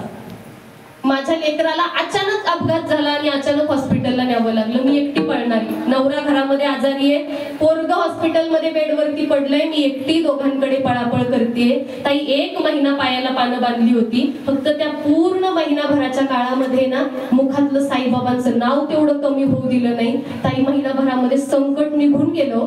आज माझं घर व्यवस्थित आहे, माझा नवरा व्यवस्थित झालाय, पोरगा अपघातातून सावरलं, पुन्हा कॉलेजला जायला लागलं, माझं सगळं संकट निवारलं ना. मी माझ्या सगळ्या कुटुंबाला घेऊन नंतर साईबाबांच्या भेटीला शिर्डीला जाऊन आले. तुम्हाला सांगू का, त्या ताईंना साईबाबा वाचवायला आले असं म्हणण्यापेक्षा त्या ताईंचा साईबाबांप्रती असलेला जो विश्वास आहे, जी भक्ती आहे, जी साधना आहे, त्या साधनेनं आणि भक्तीनं त्यांचं कुटुंब तारलं बरं का. आपण सगळी माणसं सुद्धा बाबांच्या दरबारात आहोत, तर ती भक्ती, ती साधना, ती श्रद्धा आपल्या प्रत्येकाच्या हृदयामध्ये असेल ना, तर आपल्याला तारण्यासाठीच संतांचा जन्म आहे हे विसरून चालणार नाही. इथून शिर्डीला जाताय ना, फक्त बाबांवरची श्रद्धा ढळू देऊ नका, तुमच्या आयुष्यात तुम्हाला काहीच कमी पडणार नाही. मग अशी कीर्तन सुरू करण्याच्या आधी सगळे कार्यकर्ते मंडळी, ताई वगैरे बसलेल्या होत्या, मला सांगत होते की ताई, या परिसरात लोकांना फार सुंदर अनुभूती आहे बाबांची. म्हणजे आजवर जी जी माणसं बाबांच्या वाटेवर आलीत ना, त्यातल्या कोणालाच आयुष्यात संसारात काहीच कमी पडलेलं नाही. हे मनाने सांगत नाही म्हणे आम्ही, आमच्या परिसरातली जेवढी जेवढी माणसं साईबाबांच्या दरबारात आली ना, यातल्या एकाही माणसाला आजवर काही सुद्धा कमी पडलेलं नाही. बाकीचं सोडाव, छोटंसं मंदिर पाठीमागे उभारलं होतं की नाही तुम्ही, त्या मंदिराचा एवढा मोठा डोलारा उभा राहू शकला, एवढं सुंदर मंदिर, एवढी सुंदर सजावट, एवढा मोठा ज्ञानयज्ञ, नामयज्ञ उभा राहू शकला, कोणाची कृपा आहे? बाबांची कृपा आहे. याचा अर्थ तुम्ही सगळी भाविक मंडळी ज्या प्रेमानं, ज्या श्रद्धेनं, ज्या संतांवरच्या निष्ठेने आणि विश्वासाने हे सगळं करताय ना, तो विश्वासच बाबांच्या दरबारामध्ये तुम्हाला घेऊन येतो बरं. आणि अशा वेळी यावं लागत नाही महाराज, अशा वेळी आणलं जातं. तुमची इच्छा नसेल ना तरी सुद्धा आणलं जातं. तुम्हाला सांगू का, भगवंताच्या दरबारात थोडं उशिरा जाऊन संतांकडेच काय यायचं, करिता पूजा अर्चना, घरी आले संत जन, देव सारावे परते, संत पूजावे आरते. तुम्ही पूजा अर्चा करायला घरात बसलाय, एखादा संत महात्मा तुमच्या दारात आलाय, बाबा 1 तास थांब जरा, माझी पूजा अर्चा होऊ दे, मग तुझा दान धर्म करतो, असं जर म्हटलं,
बाबांचा विषय निघलाच म्हणून उद्धाराची एक गोष्ट सांगते. तुम्ही खूप साऱ्या कथा, खूप सारे चमत्कार सगळ्यांनी ऐकले असतील बाबांचे. एक महत्वाची गोष्ट फक्त सांगते. साईबाबांचा कालखंड तो आहे ज्या कालखंडामध्ये ब्रिटिशांनी भारतावर आक्रमण केले. ब्रिटिशांचं भारतावर आक्रमण झालेलं असताना आणि ब्रिटिशांनी धर्माधर्मामध्ये फूट पाडून फोडा आणि राज्य करा या नीतीचा अवलंब केलेला असताना, फोडा आणि राज्य करा कळतं ना, काय करा, धर्माधर्मात माणसं फोडून द्या आणि आपलं राज्य इथं टिकवून ठेवा, हा विचार ब्रिटिशांनी इथं राबवलेला असताना कोणाचे विचार कामी आले सांगू का? साईबाबांनी त्या काळामध्ये धर्माधर्मात वाटली गेलेली माणसं एकत्र केली. हिंदू आपले, मुस्लिम आपले, सगळ्या धर्माची माणसं आपली आहेत हा विचार पेरला आणि माणसाला माणूस म्हणून जगायला शिकवलं. हे सगळ्यात मोठं कार्य आहे बाबांचं. तुम्ही जर माणसाला माणूस म्हणून जगायचं असेल तर त्याच्यासाठी बाबांचा सगळ्यात मोठा आदर्श आपण सगळी माणसं घेऊ शकतो. या संतांनी अजून काय केलं, कुठली उद्धाराची दिशा दिली, थोडीशी अलीकडची. आता मी कॉलेजमध्ये शिकवते, त्यात भारताची जबाबदार नागरिक आहे म्हणून काही 2-4 गोष्टी महत्वाच्या तुमच्यापर्यंत पोहोचवणं गरजेचं आहे, तेवढ्या सांगते. सगळे सांगतात की संतांनी नाम सांगितलं, भक्ती सांगितली, मीही ते सांगितलं. थोडंसं पुढे चला. नामदेवरायांनी, ज्यांचा अभंग मी सेवेसाठी घेतलाय, त्या नामदेवरायांनी रोटीचं गाठोडं नेलेल्या कुत्र्याच्या पाठीमागे तुपाची वाटी नेली होती. सगळ्यांना माहिती आहे, सगळ्यांनी ऐकलेला प्रसंग आहे. थोडंसं पुढचं सांगते की रोटीचं गाठोडं घेऊन गेलेल्या कुत्र्याच्या पाठीमागे तुपाची वाटी नेणाऱ्या याच नामदेवरायांनी केशव कलंदर नावाच्या महारोग्याला उराशी कवटाळलं होतं. महारोग म्हणजे कुष्ठरोग झालेला माणूस, ज्याचा ताट, वाटी, तांब्या सगळं आपला समाज बाजूला काढतो, त्याला गावापासून, घरापासून वेगळं काढलं जातं. अशा माणसांना केवळ मनातल्या करुणेच्या, प्रेमाच्या, भक्तीच्या जोरावर नामदेवरायांनी उराशी कवटाळलं. किती मोठा मानवतेचा आदर्श आहे हो. या संतांनी हे आदर्श घालून दिले. तुम्हाला सांगू, नाथबाबांनी गाढवाला काशीवरून आणलेलं पाणी पाजलं हे तुम्ही सगळ्यांनी ऐकले, पण हे नाथ महाराज मराठी परंपरा जपणारं फार मोठं विद्वान नाव आहे. आता सध्या तो ज्वलंत प्रश्न आहे म्हणून त्याच्यावर बोलतेच 5 मिनिट. ज्ञानोबा रायांनी 750 वर्षांपूर्वी ज्ञानेश्वरी नावाचा महान ग्रंथ लिहिला. संस्कृत ही ज्ञानभाषा आहे त्यांना माहिती होतं, पण संस्कृतच्या उंच तटातून कोसळणाऱ्या ज्ञानगंगेचा जर मराठी भाषिकांना लाभ करून द्यायचा असेल ना, तर मराठी शब्दरूपी पायऱ्यांचा घाट बांधण्याशिवाय पर्याय नव्हता. म्हणून 750 वर्षांपूर्वी ज्ञानोबा-रायांनी माझ्या मराठाची बोलू कौतुके परी अमृतातेही पैजा जिंके ऐसी अक्षरे रसिके मेळविन या लढिवाळपणे मराठी भाषेची कास धरली. तुम्हाला सांगू, माऊलींनी मराठी भाषेची कास धरली इथपर्यंत ठीक आहे, पण नाथबाबा तर उच्च कुळातले ब्राह्मण कुटुंबातले हो. त्या काळातले ब्राह्मण कुटुंब म्हणजे संस्कृत येत होती, थोडी खिडकी नाही, व्यवस्थित येत होती. पण मला सांगा, नाथबाबांचं सगळं साहित्य संस्कृत भाषेमध्ये सापडतं का आपल्याला? मराठीत, नुसती मराठी नाही, मराठी बोली भाषेमध्ये सापडतं. बुरगुंडा होईल म्हटल्यावर किती गोड वाटतं. विंचुचावला ऐकायला लागलं की किती गोड वाटतं. ही भारुडं आपल्याला जवळची का वाटतात? कारण उच्च कुळातील ब्राह्मण कुटुंबात जन्माला येऊन सुद्धा नाथबाबांनी मराठी भाषिक असलेल्या सामान्य लोकांचा विचार केला आणि त्यावेळी सुद्धा त्यांनी संस्कृत मध्ये आपली साहित्य निर्मिती न करता मराठी बोली भाषेमध्ये केली. त्या मराठीच्या आपल्यावर उपकार आहेत बरं. तुम्हाला कळकळीची हात जोडून विनंती आहे, तुमच्या लेकरांना इंग्रजी माध्यमाच्या शाळेत घालायचे तर बिनधास्त घाला. जिकडे कुठे सीबीएसई, आयसीएसई कोणत्या बोर्डात नेऊन घालायचे बिनधास्त घाला, माझा त्याला विरोध नाही. पण लेकराची मराठीशी असलेली नाळ तुटू देऊ नका बरं. ती नाळ जर तुटली ना, तुम्हाला साईबाबांच्या दरबारात नारदाच्या गादीवर उभं राहून सांगते, ती नाळ जर तुटली ना, एक दिवस मराठी माणसालाच महाराष्ट्रात मान खाली घालायला लागेल आणि मराठी माणसाचंच मरण मराठी माणसाला डोळ्यानं बघावं लागेल बरं. तेवढं होऊ द्यायचं नसेल ना. अहो, लेकरं 4थीला जातात, त्यांना अ आई वाचता येत नाही दादा. इंग्रजी माध्यमाच्या शाळेत घाला. फक्त ज्ञानोबा-रायांचा, नाथबाबांचा जो मराठी भाषेचा आदर्श आहे, जी परंपरा आहे, जे समाजाच्या उद्धाराचं कार्य आहे, ते कार्य विसरायचं नसेल तर त्यांना ज्ञानोबा-राय ओळख करून द्या, त्यांना साईबाबांची ओळख करून द्या, त्यांना नाथबाबांची ओळख करून द्या आणि त्यांना मराठी भाषेची ओळख करून द्या. या सगळ्या संत मंडळींनी मराठी भाषेचा गौरव केला. पुढे काय केलं तर या सगळ्या संत मंडळींमध्ये ज्या महिला संत होत्या, त्या महिला संतांनी महिलांना पुढे आणण्याचं काम केलं. मी उद्धार सांगते हा, बायकांना आपला उद्धार काय केला ग संतांनी? संतांनी आपल्यासाठी उद्धाराचं काय काम केलं तुम्हाला सांगू. ज्या काळामध्ये स्त्रीला चूल आणि मूल या चौकटीत बांधून ठेवलं गेलं होतं, किती लेकरांना कधी जन्माला घालायचं हे सुद्धा ठरवायचा अधिकार बाईला नव्हता. थोडं स्पष्टच बोलते, पण त्या काळामध्ये संत जनाबाई नावाची नामयाची दासी म्हणणारी एक स्त्री उभी राहते, कमरेला पदर खोचते आणि स्पष्टपणे म्हणते की डोईचा पदर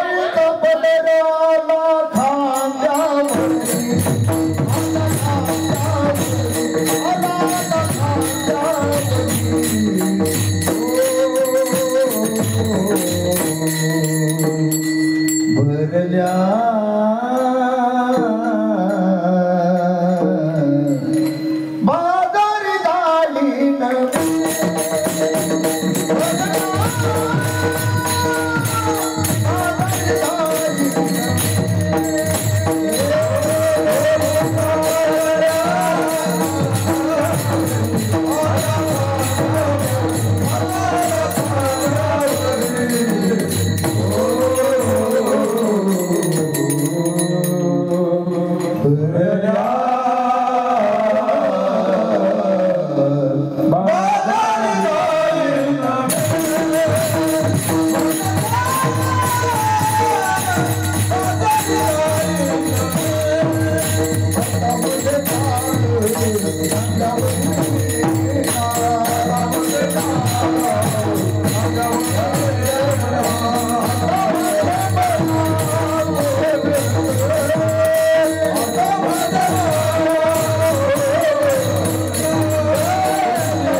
बायकांचा थोडा जवळचा वाटतो ना प्रश्न, बाईचा प्रश्न म्हटलं की आपला उद्धार काय केला हो संतांनी? ज्या काळात बाईला घरापेक्षा बाहेर पडण्याचा अधिकार नव्हता त्या काळात जनाबाई डोईचा पदर आला खांद्यावरी म्हणतात. तेवढंच म्हणून थांबत नाहीत. बरं थोडं स्पष्ट सांगू, जनाबाईंचा अभंग आहे. माझा नाही, माझ्याकडून चूक झाली तर माफ करा. देव खाते देव पिते देवावरी मी निजते, देव देते देव घेते देवास्तवे व्यवहारिते.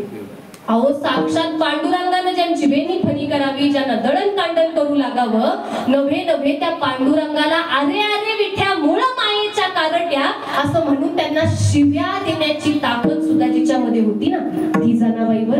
तिनं त्या काळात बाईला मंदिरात प्रवेश नसतानाच्या काळामध्ये बाईची प्रतिमा उंचावून आपल्याला इतका मोठा अधिकार प्राप्त करून दिला. उद्धार सांगू, आज एक महिला म्हणून नारदाच्या गादीवर मी या ठिकाणी कीर्तनाला उभी राहते ना, की या सगळ्या महिला सांगतायची कृपा. अजून काय उद्धार करायचा? अमुक्ताईंसारखं एवढंसं लेकरू ज्यांचा अभंग सेवेला घेतलाय त्या नामदेवरायांना सरळ सरळ म्हणतात, अखंड जयाला देवाचा शेजार. कार्य अहंकार नाही गेला बाबा, तुला देवाचा शेजारी ना, तुझा अहंकार का नाही गेला? चांगदेवांसारख्या महान योग्याला प्रश्न विचारणाऱ्या मुक्ताई, या मुक्ताईंनी सुद्धा समाजाच्या कल्याणासाठी संतत्वाची जगातली सगळ्यात पहिली व्याख्या केली. त्यामुळे समाजाचा उद्धार होण्याचा मार्ग मोकळा झाला. ज्ञानोबारायांना ताटीच्या आतून बाहेर काढण्यासाठी प्रयत्न करणाऱ्या कोण आहेत? मुक्ताईच आहेत ना. त्यामुळे समाजाचा उद्धार होण्यासाठीची ज्ञानेश्वरी जन्माला आली. संतांनी वेगळा काय उद्धार करायची गरज आहे हो? एवढं मोठं उद्धाराचं गाणं या सगळ्या संत मंडळींनी वर्षानुवर्षे गायलं, म्हणून आपण सगळी माणसं माणूस म्हणून जगायला शिकलो. आणि तुम्हाला सांगू का आपल्यासाठी भाग्याची गोष्ट काय? पहिली गोष्ट, आपण सगळी माणसं माणूस म्हणून जन्माला आलो, पहिलं पुण्य लाभ झाला. दुसरी गोष्ट, आपण माणूस म्हणून भारतातच जन्माला आलो दादा, बाकीच्या कुठल्या देशामध्ये नाही आलो. तिसरी महत्वाची पुण्याची गोष्ट, आपण माणसं भारतात जन्माला येऊन महाराष्ट्रातच जन्माला आलो. बरं त्यात महाराष्ट्रात शिर्डीपासून जवळ हाकेच्या अंतरावर जन्माला आलो किंवा. आणि त्यात अजून पुण्य सांगू का, आपण साईबाबांच्या आधीच्या काळात जन्माला आलो असतो तर थोडं पातकी ठरलो असतो. बाबांच्या दर्शनाचा किंवा मग सगळ्या संत परंपरेचा लाभ आपल्याला झाला नसता. आपण ज्ञानेश्वरी घडून गेलीये, तुकाराम गाथा घडून गेलीये, हे सगळं साहित्य आपल्यासाठी उपलब्ध झालंय. साईबाबांचं दर्शन आपल्याला उपलब्ध आहे, मग आपण जन्माला आलो. आपल्यासाठी किती पुण्याची गोष्ट आहे बघा बरं. आपण आधी नाही जन्माला आलो, हे सगळे महात्मे आपल्या आधी घडून गेले आणि मग आपण माणसं जन्माला आलो. त्यामुळे या महात्म्यांनी दाखवून दिलेली, घालून दिलेली जी जबाबदारी आहे ना, ती नामस्मरणाची. बरं त्या नामस्मरणात अजिबात कमी पडायचं नाही. त्यामुळे एकदा सगळ्यांनी मिळून माझ्या बरोबर नामस्मरण करा. विठोबा रखुमाई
केला. कोणी केला?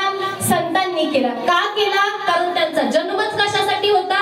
उद्धारासाठी होता. उद्धारासाठी जन्म घेतला. बरं ते निघून गेले तरी ते त्यांच्या सोबत सगळं घेऊन गेले नाही. बरं ज्ञानेश्वरी ठेवली ना, साईचरित्र ठेवलं ना, गाथा ठेवली ना, हे सगळं आपल्यासाठी पारायणाला मागे ठेवलं म्हणून आपला उद्धार या सगळ्या संत मंडळींनी केला. मग मला सांगा बरं, ज्या अर्थी या सगळ्या संत मंडळींनी आपल्यासारख्या माणसांचा इतका मोठा उद्धार केला, आपल्याला नवं आयुष्य दिलं, नवे नवे आपल्याला माणूस म्हणून जगायला शिकवलं, त्या सगळ्या संत मंडळींचा सहवास कोणाला नको वाटणार आहे? तुम्हाला नको वाटेल? मला तर नाही नको वाटत. तुम्हाला नको वाटेल का? अजिबात नाही. आपल्या प्रत्येकाला तो सहवास हवा हवासा वाटतो. मग जर आपल्याला हवा हवासा वाटतो तर ज्यांनी अभंग लिहिलाय त्यांना तो सहवास नको वाटला असेल का? ते म्हणतात बाकी सगळं नसलं तरी चालेल, पांडुरंग एक वेळ नंतर भेटला तरी चालेल, पण आधी संतांचा सहवास मला मिळायला हवा. एकदा गोड चाल 5 मिनिटांमध्ये होईल. शेवटचे 15 मिनिटं मी जाणीवपूर्वक राखून ठेवले. चाल झाली की तुम्हाला सांगते. अखंडित नाम, अखंडित नाम त्यांची वास पाहे, अखंडित नाम त्यांची वास पाहे, अखंडित नाम त्यांचा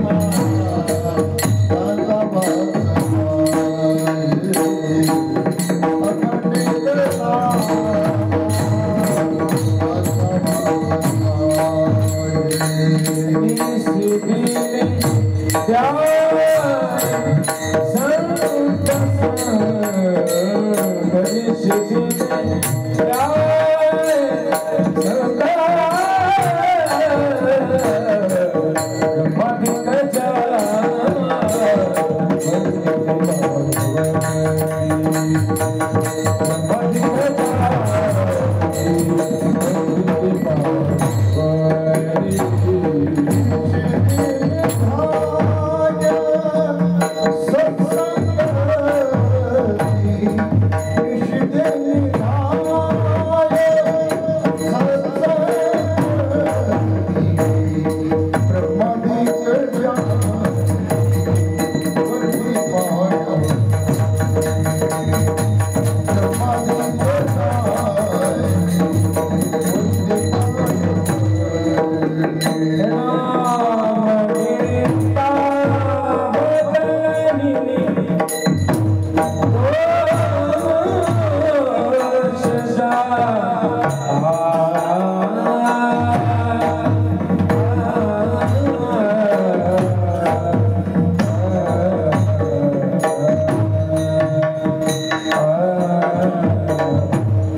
पाठभेदानुसार निशिदिनी ध्याये सत्संगती. नामदेवरायांनी सुद्धा ज्यांचा निकटचा सहवास लाभण्यासाठी आपलं उभं आयुष्य वेचावं, नव्हे नव्हे ज्यांच्या सहवासासाठी भगवंतालाही बाबा तुझ्यापर्यंत उशिरा आलो तरी चालेल पण आधी संतांचा सहवास लाभू दे तसं मागणं मागावं, त्या नामदेवरायांनी संतांच्या अवतार कार्याचं उद्दिष्ट या अभंगातून स्पष्ट केलं. तुम्ही म्हणाल ताई 9ला 10 मिनिट बाकी आणि 10 मिनिट आधीच अभंगाचा भावार्थ संपला, चाल झाली. त्याचं कारण असं आहे, 10 मिनिट आधीच अभंगाचा भावार्थ जाणीवपूर्वक संपवला, कारण मी कीर्तनकार आहे, याच्यानंतर मी एक प्राध्यापकही आहे. म्हणजे बाबांनी डिग्रीचा उल्लेख आवर्जून करायला लावला होता बॅनरवरती लिहिताना. त्या डिग्रीचं खालचं जाऊ द्या, पण मी प्राध्यापक आहे या नात्याने माझ्या काही जबाबदाऱ्या आहेत. म्हणजे कीर्तनकार म्हणून जसं समाजाचं प्रबोधन करणं ही माझी जबाबदारी आहे, तसं प्राध्यापक म्हणून आणि स्वतंत्र भारताची नागरिक म्हणून माझ्या काही महत्त्वाच्या जबाबदाऱ्या आहेत आणि त्या पार पाडण्यासाठी मला संपूर्ण कीर्तन वापरण्याची गरज वाटत नाही. सोपं सांगू का? विनोद सम्राट होऊन किंवा शिवचरित्रकार जे काही असेल, मला फार काही त्या पदव्या माहिती नाही. मध्ये मध्ये तर हरिपाठाचार्य पण ऐकलं होतं बाबा, काय असतं ते काही मला कळत नाही, पण असं काहीतरी स्पेसिफिक विशेषण लावून त्याच्यावरतीच त्या विषयावर 3 तास जर बोललं तर आपल्याही नकळत आपल्याकडून तो नारदाच्या गादीचा अपमान होतो आणि तो अपमान मला माझ्याकडून होऊ द्यायचा नाही. म्हणून 10 मिनिट आधी माझ्या अभंगाच्या भावार्थाला पूर्ण विराम देऊन मला जे सांगायचंय ते शेवटच्या 10 मिनिटात तुमच्यापर्यंत पोहोचवणार आहे. ऐकणार ना नक्की? तुमची लेख समजून ऐका. शेवटचे 10 मिनिट फक्त पाठीचा कणा ज्यांच्या जवळ असेल त्यांनी तो ताट करून बसा. तुम्ही सगळ्यांनी पंढरीमध्ये असणाऱ्या संत गाडगे बाबांचं नाव ऐकलं असेल. ऐकलं का? ते गाडगे बाबा काय करायचे हो? ते गाडगे बाबा चंद्रभागेच्या वाळवंटावरती जाऊन पंढरीच्या पांडुरंगाचं दर्शन घेण्याऐवजी हातामध्ये खराटा घेऊन दिवसभर स्वच्छता करण्याचं काम करायचे आणि रात्री कीर्तनाच्या माध्यमातून लोकांच्या डोक्यातला कचरा ते साफ करायचे.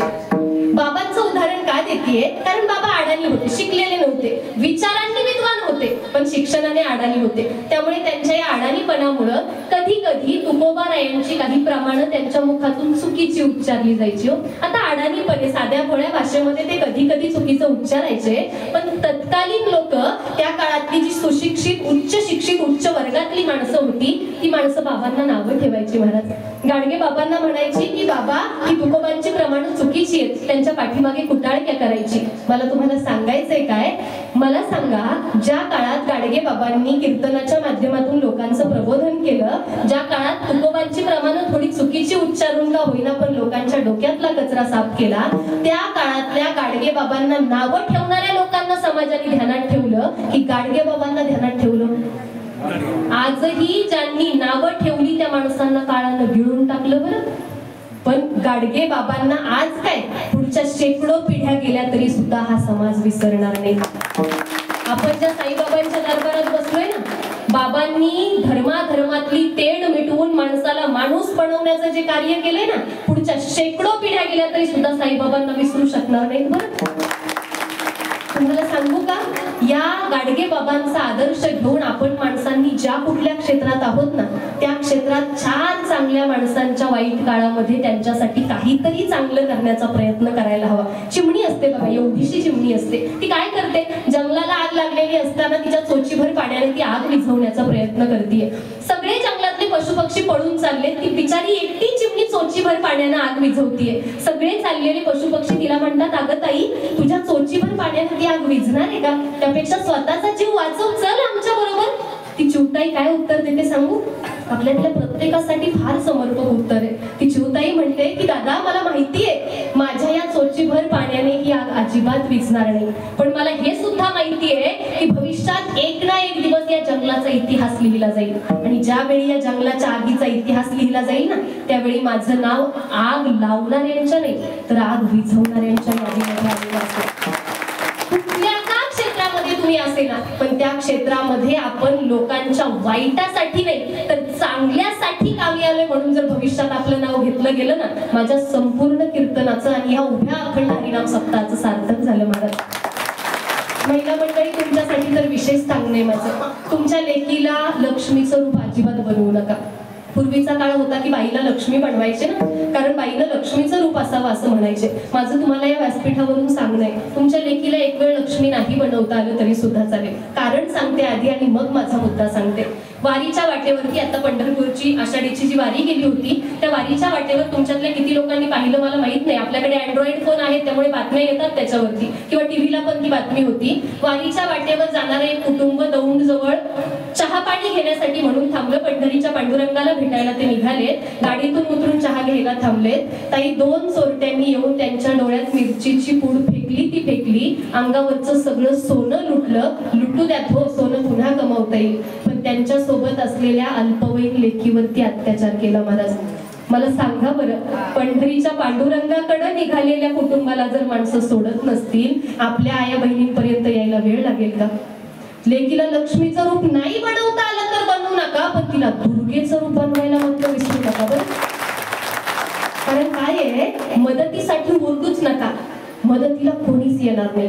या देशात 100% आरक्षण मिळेल, पण बाईला संरक्षण मात्र मिळणार नाही. वासनांत झालेल्या समाजाला आता मारत बसू नका. हा का तुम्ही सगळ्या जिजाऊ सावित्रीच्या लेकी आहात ना, मग आता जिजाऊ सावित्रीच्या लेकींनो घ्या हाती तलवार आणि स्वतःच अन्यायाला कापा. समाजाची वाट बघत बसू नका. लेकीला कमरेला पदर खोचून अन्यायाच्या विरोधात लढायला शिकवा. आणि पुरुष मंडळी, तुम्हाला बोलत नाही याचा अर्थ असा समजू नका की आम्ही सेफ आहोत. जर 7च्या आत लेकीला घरात ये असं बंधन घालत असाल ना, तर त्याच्या सोबतच 7च्या नंतर बाहेर राहणाऱ्या लेकाला 7 नंतर तू बाहेर काय करत होतास हा प्रश्न विचारायला शिका बरं. निम्म्याहून जास्त अत्याचार कमी झाल्याशिवाय राहणार नाही. तुमच्याकडे खूप पैसे आहेत ना, तुमच्या लेकरांच्या सुखासाठी वापरायचेत ना, बिनधास्त वापरा. लेकानं साधी मोटारसायकल मागितली, त्याला 2 लाखाची बुलेट घेऊन द्या. माझं घेण्याला विरोध नाहीच आहे, पण ती बुलेट घेऊन दिल्यानंतर त्याला तुमच्या समोर बसवा. ती चावी त्याच्या हातात देण्याच्या आधी त्याच्या पाठीवरून प्रेमाने हात फिरवा आणि त्याला सांगा की बाबा, अरे तुझ्या हातात ही ज्या गाडीची चावी देतोय ना, त्या गाडीला 2 लाख रुपये खर्च करण्यासाठी मी माझ्या हाडाची काढं आणि रक्ताचं पाणी केलं आणि माझं संपूर्ण आयुष्य मी झिजवलं, घाम गाळला, शेतामध्ये कष्ट केले, तेव्हा ही गाडी तुझ्या समोर उभी राहिली आहे बरं. त्यामुळे लक्षात ठेव, ही गाडी तुझ्या हातात चावी आल्यानंतर जिथे कुठे फिरवशील ना, एकाही बाहेरच्या लेकीकडे चुकीच्या नजरेने या गाडीवरून जाताना बघू नको. आणि या गाडीवर नुसते शिवाजी महाराजांचे फोटो लावून फिरू नको, तर त्यांचं आचरण करायला शिक. माझ्या कष्टाचं शिकू. कारण केवळ मुलींना बंधन घालून हे अत्याचार थांबणार नाहीत. मी विषय मुद्दाम का काढला, महाराज जगापर्यंत तोपर्यंत ठीक आहे. आपल्या घरात आग लागते तेव्हा किंमत कळते बरं. आपल्याकडे असले प्रकार अजून होत नाही. ते व्हायच्या आधी सावध व्हा. आपल्या लेकीलाही हिंमतवान बनवा आणि आपल्या लेकाला लेकीच्या रक्षणासाठी हिंमतवान बनवा. तेवढं जर करता आलं ना, या संपूर्ण कीर्तन सेवेचं सार्थक झालं. मी मगाशीच सांगितलं, तुकोबारायांनी पराविरा नारीला रखुमाई समान मानलं होतं. आपण रखुमाई समान नाही मानू देतो, पण दुसऱ्याची आई दुसऱ्याची बहीण म्हणून तरी बघा ना किमान. तेवढं जरी बघायला आपण आपल्या लेकरांना शिकवलं ना, महाराज बाकीचं जाऊ देतो. एवढ्या एका गोष्टीमुळं अन्याय अत्याचार तर थांबतीलच, पण जर आपल्या लेकरांवर आपल्याला योग्य त्या वयात योग्य संस्कार देता आले, व्यसनं कमी होतील. अहो 20 आणि 25 वर्ष काय मरण्याचं वय आहे का? ऐकतो ना बातम्या आपण, हृदयविकाराने गेले, व्यसनाधीन होऊन गेले, ऐकतो ना बातम्या. 25 आणि 30 वर्ष कुठं मरण्याचं वय आहे का? पण आताची पोरं मरतात. का मरतात? कारण व्यसनाधीनतेच्या किंवा मग आणखी वेगवेगळ्या गोष्टींच्या ही पोरं आहारी लागतात आणि त्या नादामध्ये संपूर्ण आयुष्याचं वातेरं करून घेतात. माझी तुम्हा सगळ्यांना विनंती आहे, तुम्ही एक वेळ या ज्ञानयज्ञासाठी नामयज्ञासाठी थोडा अर्धा तास उशिरा आलात तरी चालेल, पण इथून पुढे जेव्हा जेव्हा बाबांच्या दरबारामध्ये नामयज्ञ असेल ना, त्या प्रत्येक वेळी तुम्ही यायच्या आधी तुमच्या लेकाला आणि लेकीला खडसावून सांगा. तुमची नातवंड असतील ना बाबा, नातवंडांना खडसावून सांगा की 7 वाजताचा कार्यक्रम आहे, मला 7ला बरोबर 5 कमी असताना तो सभा मंडपामध्ये पाहिजे. जर लेकरांवरती अशा पद्धतीची जबरदस्ती करायला शिकलो ना, चांगलं वागण्यासाठीची जबरदस्ती करायची वेळच येणार नाही महाराज. तेवढी एक गोष्ट फक्त आपल्या घरापासून आपण सुरू करूयात, कारण आपण बदललो तर जग बदलेल. आणि एक महत्वाचा विषय सगळ्यात शेवटी सांगायला ठेवला होता. आता इथे कोण होणार महाराष्ट्राचा लाडका कीर्तनकार, फेम असं बॅनरवर टाकले. आमचा जो सोनी मराठीवर कोण होणार महाराष्ट्राचा लाडका कीर्तनकार नावाचा शो सुरू होता. त्या शो मध्ये मी दुसऱ्या फेरीच्या वेळी या मुद्द्याचा आवर्जून उल्लेख केला होता. ज्यांनी ऐकलं नसेल त्यांच्यासाठी पुन्हा एकदा सांगते. 1 जानेवारी 2025ला मी असा संकल्प केला की मी ज्या ज्या गावामध्ये जाईल त्या गावामध्ये जाताना मी एक रोपटं, एक झाड त्या गावामध्ये देण्यासाठी घेऊन जाईल. 1 झाड 1 कीर्तन हा उपक्रम राबवेल. मी ते 1 जानेवारी पासून सुरू केलं, अजूनही ते पाळते आणि उभं आयुष्य मला ते पाळायचंय. तुम्ही म्हणाल की ताई तुमच्या एका झाडानं असा कितीचा फरक पडणार आहे. मी मगाशी चिमणीचं उदाहरण दिलं. तिनं चोचीभर पाण्यानं आग विझवायचा प्रयत्न केला. मी एवढ्याशा रोपट्याने जगातलं पर्यावरण संवर्धन राखायचा प्रयत्न करेन.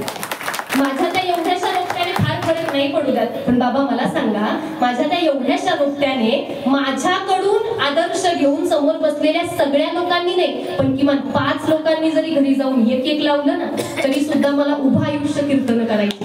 माझं आयुष्य संपेपर्यंत 5 करत करत लाखो झाडं लावलेली असतील आणि नाहीच लावता आली तर माझे हात जोडून कळकळीची विनंती आहे. आपण प्रचंड सधन भागात राहतो, आपल्याकडे भरपूर झाडं आहेत, नाही लावता आली ना, किमान आहेत ती तरी तोडू नका. ज्ञानोबारायांनी 750 वर्षांपूर्वी सांगितलं होतं, नगरेची रचावी, जलाशय निर्मावी, महावने लावावी नानाविध. किंवा तुकोबारायांनी वृक्षवल्ली आम्हा सोयरे वनचरे सांगितलं. का सांगितलं? कारण आपण माणसं झाडं तोडतो. आणि तुम्हाला सांगू का, ते सजीव आहेत ना, त्यांना मारलं ना तर एक ना एक दिवस आपल्या गळात ते घुटल्याशिवाय राहणार नाही. त्यामुळे आपलं भविष्य जर सुरक्षित करायचं असेल तर पर्यावरण वाचवा, झाडं वाचवा आणि आपल्या लेकरांना थोडं चांगलं चुंगलं खायला घाला. शेवटचा एवढा एक मुद्दा फक्त मला सांगा, आपण माणसं प्रचंड आजारी पडतोय सध्या. पूर्वी आता बाबांची त्यांची पिढी थोडी बरी होती. तुम्ही अर्ध आयुष्य तरी चांगलं चुंगलं खाल्ले, चटणी भाकरी का असेल आपण चांगलं खाल्ले. आम्ही जन्मताच हायब्रिड खायला लागलोय हो. त्यामुळे थोडी स्वतःच्या आरोग्याची काळजी स्वतः घ्या. कारण नीट असाल तर 40 पर्यंत कमावलेली संपत्ती व्यवस्थित उपभोगण्याकरता 40च्या पुढे जगाल. नाहीतर एवढी कमवून सुद्धा 40च्या पुढे जर आयुष्यच मिळालं नाही ना तर काही अर्थ नाही. आणि शेवटचा महत्वाचा मुद्दा सांगते, इथे घेण्याचं आवर्जून कारण असं की आपण मानवतेच्या दरबारात बसलोय, बरोबर ना. बाबांनी दाखवून दिलेला मानवतेचा आदर्श आपल्या समोर आहे आणि तो मानवतेचा आदर्श आपल्याकडून कधीच तुटू नये म्हणून तुम्हा सगळ्यांना हे सांगणं आहे. सध्या महाराष्ट्रामध्ये, भारतामध्ये जाती धर्माचे प्रचंड वारे वाहतात का? तो अमुक जातीचा, तो तमुक धर्माचा, हा अमुक जातीचा, असं म्हणून जाती धर्मावरून प्रचंड दंगे होतात. आपल्याकडे भीमा कोरेगावला काही वर्षांपूर्वी किती मोठी दंगल उसळली होती, तुम्ही सगळ्यांनी पाहिली. मला सांगावं यातून काय होतं? फार मोठी माणसं मारली जातात का? दंगलीत कोण मरतं महाराज? सामान्य मरतात ना. मला तुम्हाला का कळकळीने सांगायचंय, आमचे स्वप्नील चौधरी नावाचे एक कवी मित्र आहेत. ते काय म्हणतात की आता तुमची पिढी गेली, तुम्ही जाणकार आहात, तुम्हाला कळतं की चांगलं काय वाईट काय, पण आमच्या पिढीमध्ये एखादी ठराविक गोष्ट डोक्यात घालून दिली की पोरं त्याच्या आहारी जातात. आज हा विचार, उद्या तो विचार, परवा तिसरा विचार, असं करत करत उद्या आयुष्याचं मातेरा करून घेतात. म्हणून आमचा तो स्वप्नील दादा असं म्हणतो की बाबांनो, जाती धर्म दंगली बिंगली याच्या नादात पडू नका. तो काय म्हणतो ते ऐका. पूर्ण कविता सांगणार नाही, नारदाच्या गादीचा तो अपमान होईल. महत्वाचा एक संदेश आता फक्त तुमच्यापर्यंत देते. तो काय म्हणतो की दंगल पेटली, घरं पेटले, हलक्या मेंदूचे पेटून उठले, गाड्या फुटल्या, काचा तुटल्या, यात माणसांचं मरण झालं. ब्रेकिंग न्यूजला कारण झालं. मग पत्रकार घटनेच्या खोलात गेले, घटनास्थळीच्या जेलात गेले. अहो, त्यांना वाचवायला आलं कोण? सांगा ना. धर्मावाले, झेंड्यावाले का जातीवाले? आले माय, बाप आणि भाऊ. चला मंडळी, ही दंगल समजून घेऊ, दंगलीला पूर्ण विराम देऊ आणि माणूस होऊ. बरं हे जे काल झालं यात माणसांचा हाल झालं. मग पोलिसांनी हुडकली, त्यात सारी पोरं अडकली. मग दाखल केस, दाखल शिक्षा, अवकाशाची शाळा, कशाची परीक्षा. हे असं सगळं होत असतं दंगलीच्या भोवतात. लक्ष देऊन ऐका, पेटवणाऱ्यांची सुटतात आणि गोरगरिबाची 2 वेळच्या भाकरीसाठी मोताद होतात. अहो, कधी सांगा सुधारणार आमची लोक, कधी येणार आमच्या धडावरती आमचं डोकं. थोडं तरी समजून घ्या, थोडं तरी उमजून घ्या. शिवराय आपले, भीमराय आपले, आपण सारे भाऊ. चला आता सगळे मिळून या जातीपातीला पूर्ण विराम देऊ आणि बाबांच्या दरबारात बसलोय ना, सगळे मिळून माणूस होऊ. आयुष्यात काहीच नाही करता आलं ना तर तुम्हाला फक्त माणूस जरी होता आलं तर अखंड वारकरी संप्रदायाने, नवे अखंड संत परंपरेने सुद्धा माणूस होण्याचा एकमेव संदेश दिलाय.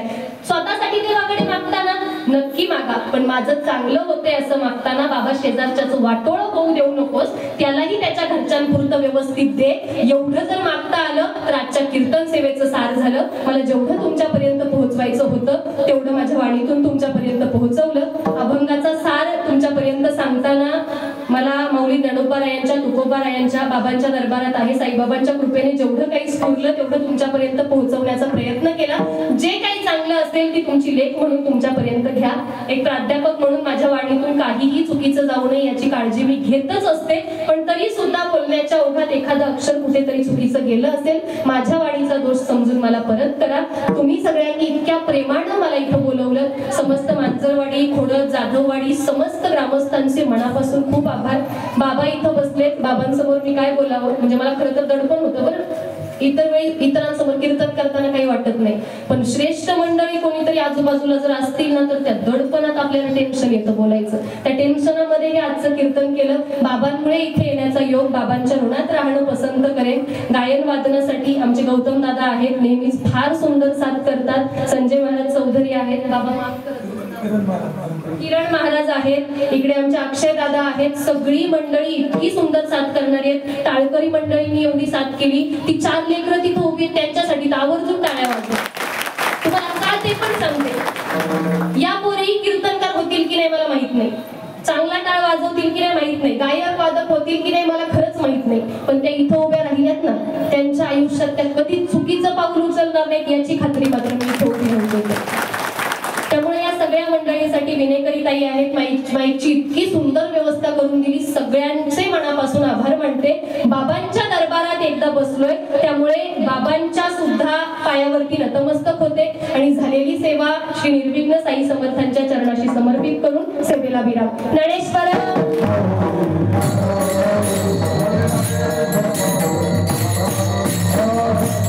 Oh,